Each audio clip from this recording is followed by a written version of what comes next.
سلام بچه، چطوری؟ خیلی خوش اومدی به ویدیو جدید از چنل من، یعنی تا گیم. بچه تو این ویدیو قرار من یه اتچمنت از گان CR56 ایمکس رو بهتون بدم که مخصوص بتل رویال هست و به گفته مثلا بعضی پلیرها میگه این گان به درد نمیخوره و چون اکتیویژن این گان رو رایگان به شما میده اصلا به درد نمیخوره.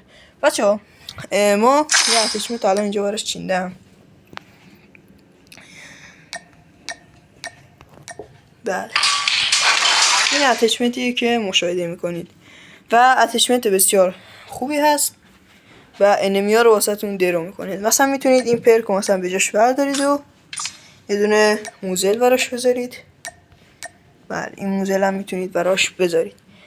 خلاصه اتچمنت خیلی قویه، انمیا رو درو میکنه با 3 الی 4 تیر. شاید باورتون نشه ولی آره، با 3 الی 4 تیر انمیا رو مثلا براتون ناک میکنه.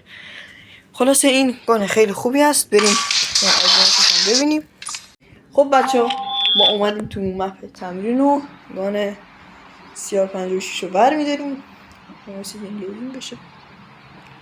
بله، ما این گان CR56 رو بر میداریم و میخوام بهتون ثابت کنیم که با 3 الی 4 تیر انمیا رو میکشه.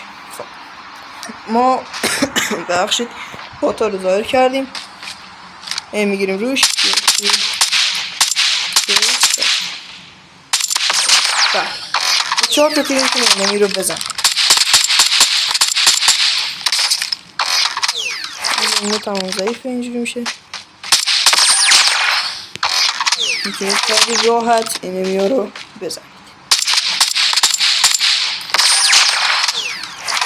باش دیگه، باشه من پینگم بذاری بالاست و درست نمیتونه بزنم.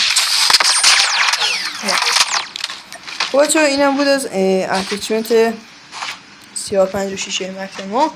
امیدوارم خوشتون اومده باشه و ازش استفاده کنید و بزنید انمی ها رو رنده کنید. مثل همیشه لایک و کامنت و سابسکرایب فراموش نشه.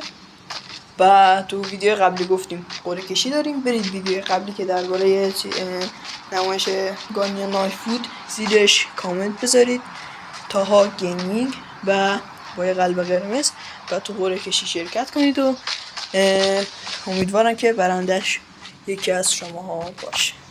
خب مرسی که تا آخر ویدیو همراه ما بودین. مراقب خودتون باشید. تا ویدیو خفن دیگه، خدا حافظ.